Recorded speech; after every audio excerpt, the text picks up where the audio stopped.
Hello, everyone. You're listening to CFCR 90.5 FM. My name is Dean McNeil, and welcome to this, the sixth and final episode in our mini-series entitled Adversity Meets Resilience. Thanks for tuning in. Throughout this series, I've been in conversation with award-winning historian Dr. Bill Wazer.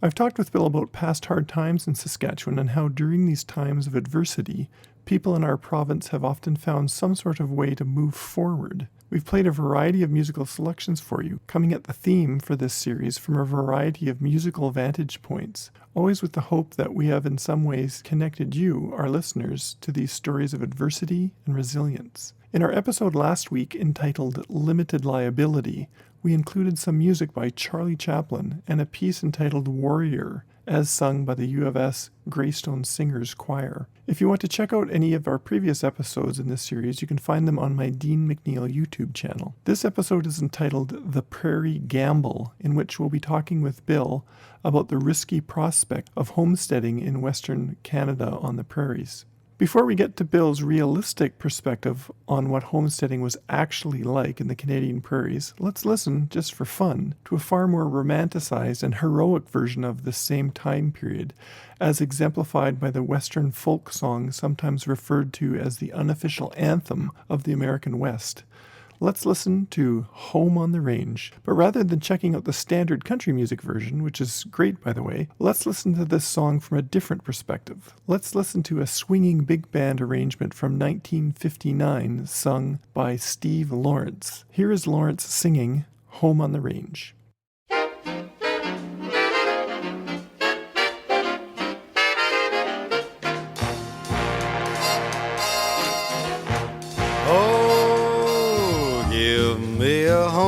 Where the buffalo roam, where the deer and the antelope play, where seldom is heard a discouraging word, and the skies are not cloudy all day.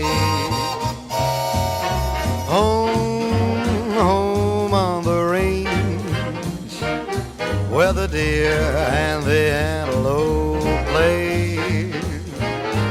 where seldom is heard a discouraging word, and the skies are not cloudy all day.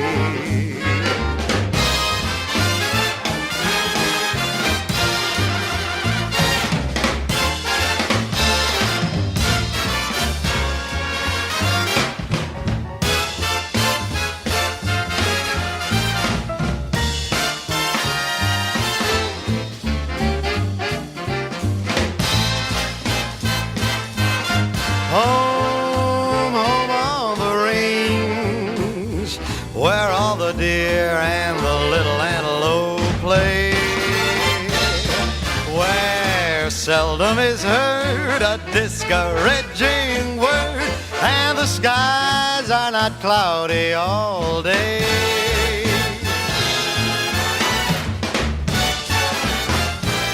Where seldom is heard a discouraging word, after all, what can an antelope say? That was Steve Lawrence's rendition of Home on the Range, arranged by the incredible Marion Evans from the light-hearted album The Way the West Was Swung.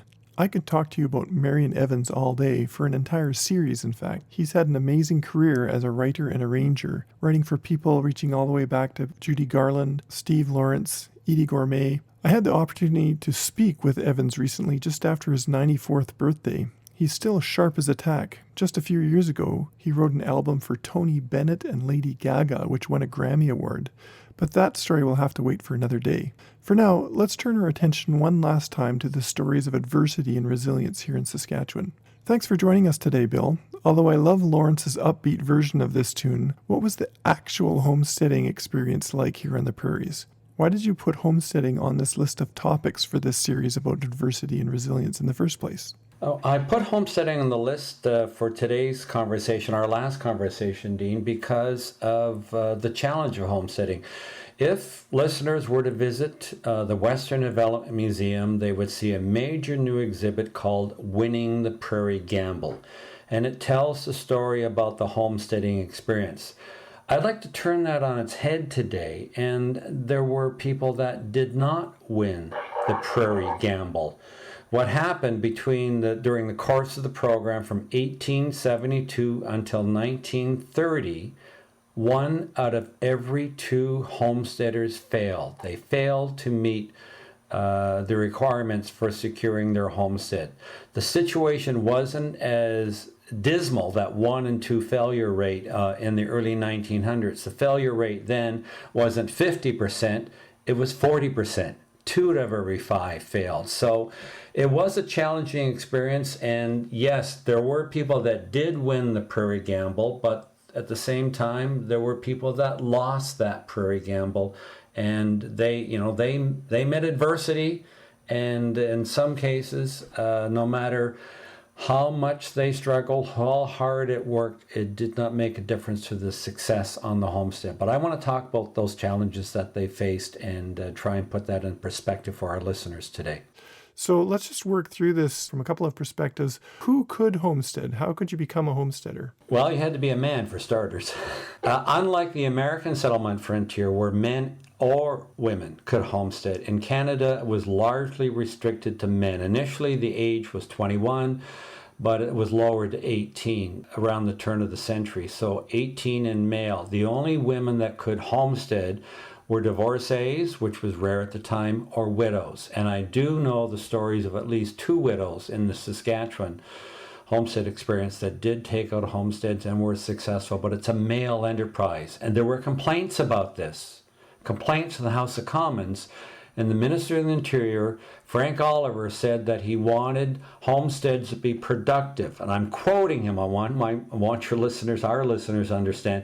And he felt that homesteads could not be productive if women could themselves homestead. So I know that he wouldn't survive with a comment like that today, but any male 18 years or older could homestead. And what that also means, Dean, though, is that prospect of getting 160 acres of land for $10 down proved very attractive to many men that had no farming experience whatsoever. And so that gets back to that failure rate.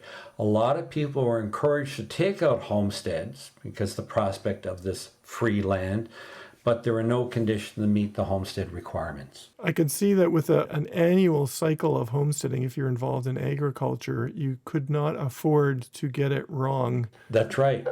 And you couldn't afford to get it wrong because you could not expect government help. The Minister of the Interior that really revolutionized homesteading on the prairies in the early 20th century, his name was Clifford Sifton. He more or less said, and I'm paraphrasing, he said, "I've never known a man who was helped by the government to amount to anything." That's what he said. Or let's put it in more popular terms, and it was a slogan at the time, the Canadian government wanted men of good muscle who are willing to hustle. The government would help you find your homestead, help you get placed on a homestead, but once you were there, you're on your own. It was sink or swim. And that was part of the problems because the homestead system deliberately spread out settlement. Everybody's got their own individual quarter section. The Canadian government wants sturdy, independent homesteaders. So instead of bringing people together in clusters or villages, you're isolated on your individual homestead, and that only makes your pioneer struggles loom larger. I played a piece of music once. Roger Deegan was the composer, and it was a piece written for trumpet and piano about prairie experiences. I believe it's called Prairie Scenes. It was commissioned by Russ Whitehead, who's a very fine trumpet player from Saskatchewan, now living in Alberta. And each piece starts with a poem. The one poem that relates to what we're talking about is this idea that neighbors relied on each other because there was no one else to rely on. If you could see the neighbor's farmhouse, you would look to make sure that there was smoke coming out of the chimney. Because if there was not smoke coming out of the chimney and it was minus 40 below, something was going on there, and you'd hustle over to your neighbor's house. That's right. To help out. That's right. And that's the irony here is that they wanted people placed on their individual homesteads, but the only way they learned to survive was through cooperation.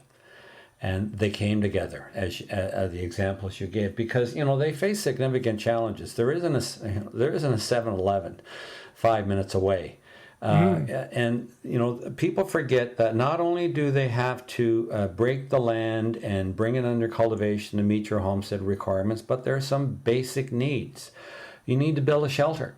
You need a place to live, because if you're going to break the land, you need a place to rest and seek shelter from the elements. You need a garden, and because you can't slip out to a grocery store, so you've got to not only bring in enough supplies, but you've got to raise food for yourself.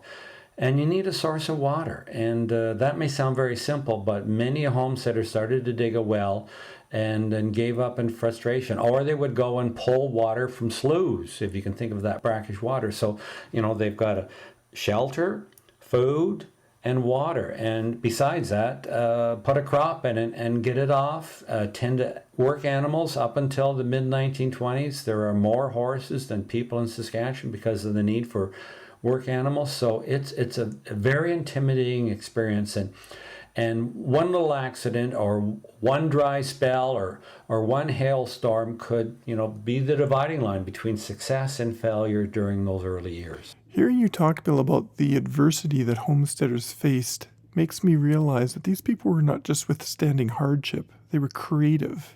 They were improvisers. I'm willing to bet the successful homesteaders were not just lucky. They likely found novel solutions to new problems that they were faced with for the very first time, and they likely realized quickly the value of reaching out to those around them in order to collaborate, to work together to achieve something that they could have never achieved on their own. The parallels here to how this works within music, when played at a high level, are very apparent to me. The phrase necessity is the mother of invention comes to mind when people often find new solutions to the problems they're faced with, not because they want to, but because they have to. I'm willing to bet we'll see some very creative solutions to new problems that have come out of this COVID-19 pandemic. So let's take a break from our talk, Bill, to listen to an original piece of music entitled Like Something Else. It was composed by Billy Proughton, and it's performed by the University of Saskatchewan Jazz Ensemble with Billy as our guest artist. Throughout this tune, we'll hear Billy and the band improvise their way through this wonderful piece of music. Here is Like Something Else.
That was Bill Prouton's Like Something Else, as performed by the University of Saskatchewan Jazz Ensemble. My wife's side of the family homesteaded a farm. She told me a story once about her grandfather being so excited because it was a bumper crop year. The grain was really big, and then there was a hailstorm, and that was it. Their dreams were dashed.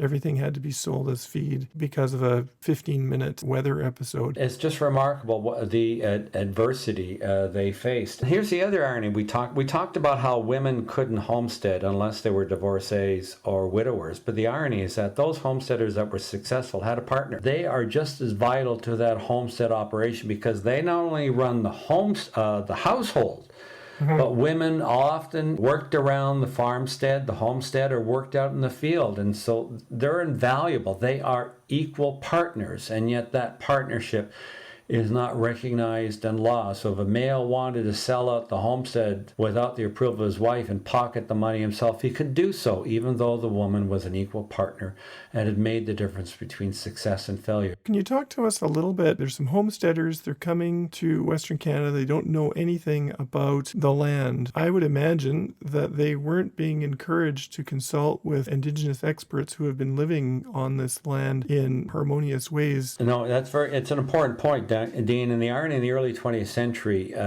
this is to be a white settlement frontier, and there's no place for Indigenous peoples. Indigenous peoples have no place or future. That was the view in the early 20th century. Indigenous people had no place, no future in the new West that was being created.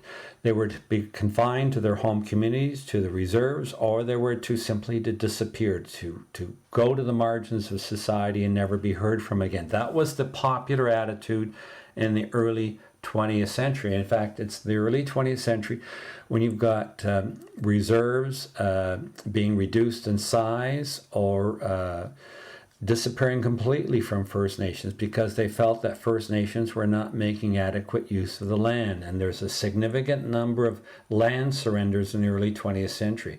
The flip side of that, and what's not readily appreciated, is that a lot of First Nations people helped these early homesteaders. They often worked as labor about the homestead. You know, they would leave the reserve and help local homesteaders. Indigenous women served as midwives. They helped these pioneer homesteaders who were more or less, as I said, isolated on their own. You can imagine a male on a homestead never being around childbirth, etc., and the complications that might happen. And Indigenous women often served as midwives. And so, you know, there is this relationship between Indigenous peoples and these new settlers that has been forgotten about and not appreciated. And that's the irony, that these Indigenous people that really are supposed to have no place in this new West were essential to the success of many white homesteaders. Well, and just the profound irony of this relationship, this idea that there's this vast depository of Indigenous knowledge that settlers are not being encouraged to tap into, to work collaboratively with. Yeah. What if the policy of the government was different and the education of people coming to a new land could have been changed? I think the key word you used was relationship. We're part of a relationship. And it goes back to the treaties. The treaties were to be a long-term reciprocal relationship, a relationship that had to be worked at, constantly renewed. And we need to think in those terms of a relationship, because a relationship takes two to work. And as I said, you need to work at it, be open-minded, be prepared to learn, and most important of all, I've learned from working with Indigenous communities, be prepared to listen. And that's terribly important. So yes, let's emphasize the relationship and building on that relationship and moving forward from there. So Dean, that more or less wraps up our discussion over the past 6 weeks. I've enjoyed it tremendously. It's great to have chatted with you over these past 6 weeks and to reflect upon Saskatchewan history, how adversity met resilience. There are many other examples. I hope our listeners have enjoyed the series, and I want to say a special thank you to you. This was your idea. You've done the questioning, you've done the editing, you found the music, and it's a wonderful concept, and I greatly appreciate the opportunity, and I want to thank you very much. Thank you, Bill, for sharing your time and expertise with us. I've learned a lot from you through this radio series. Something I'm taking away from our time together producing this show is not only the importance of story within the study of history and music, as we've discussed in episode 1, it's the importance of knowledge gained through experience. In this day and age, where so much can be instantly referenced online, our listeners might want to reflect on the basic idea of expertise. What I mean by this is, what do we get out of an experience when we talk and listen to an expert like Bill? What do we get when we talk to someone who does not have to go online to grab facts or ideas to create an accurate and compelling narrative because they already own so much tacit knowledge in the area? For me, this idea is at the core of how I feel about my favorite world-class jazz improvisers. They can take the musical narrative anywhere it wants to go because they have so much experience. This is the way I've felt as we have gone through these interviews with you, Bill, especially when I've departed from our scripts. Because of your breadth of knowledge, we ended up delving into some interesting and unforeseen places that neither of us saw coming, so thank you for that.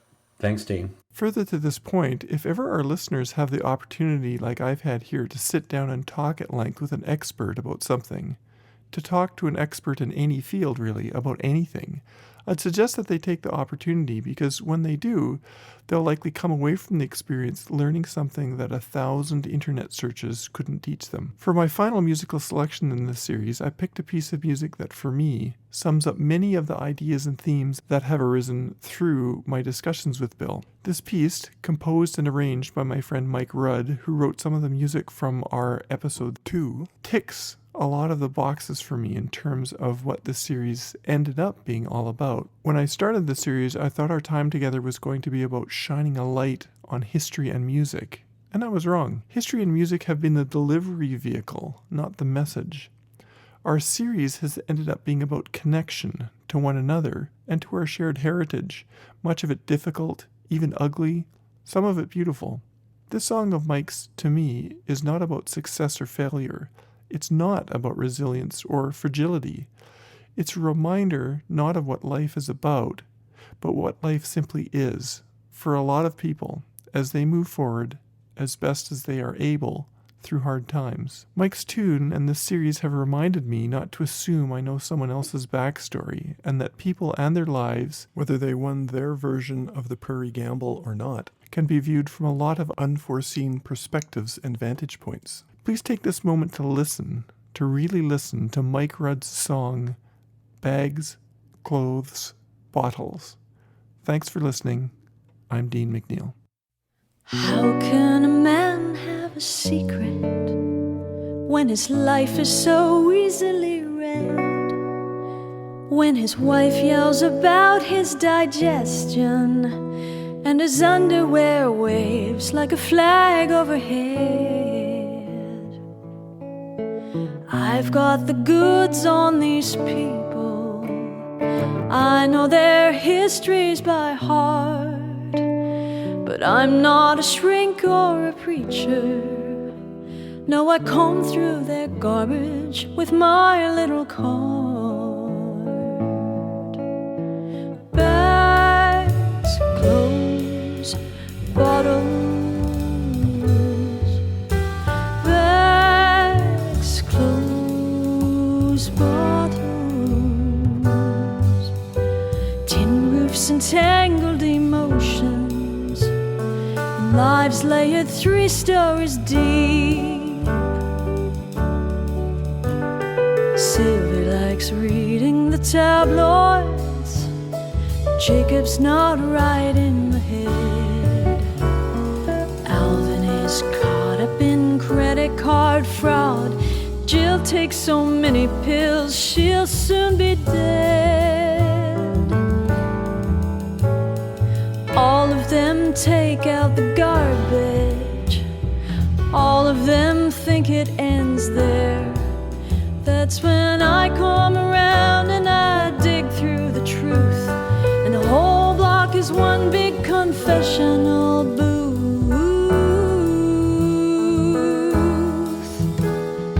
Bags, clothes, bottles. Bags, clothes, bottles. Tin roofs loose and tangled emotions, and lives layered 3 stories deep. There is only a floor between housewife and whore, and the walls here are thin and no secrets will keep.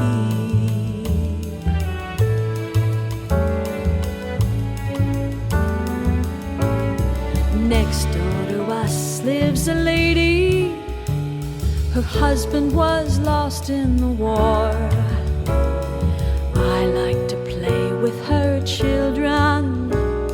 They still don't know that they're poor. I never go through her garbage, 'cause she never throws away clothes. And the patches on patches attest to the fact that this family lives in a home full of holes. Bags, clothes, bottles. Bags, clothes, bottles.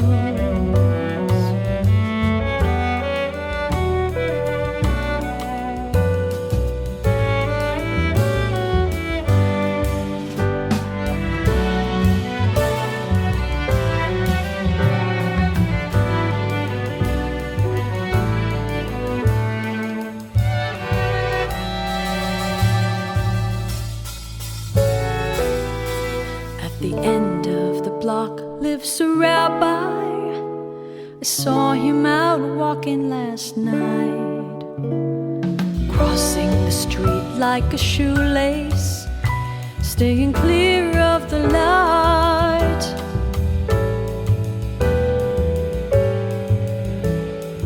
But with the sunrise this morning, I saw his purpose come clear. Seems a miracle found its way under the door of the woman whose husband was lost in the war. In an envelope, $5,000 or more for the children who'd never seen new shoes before.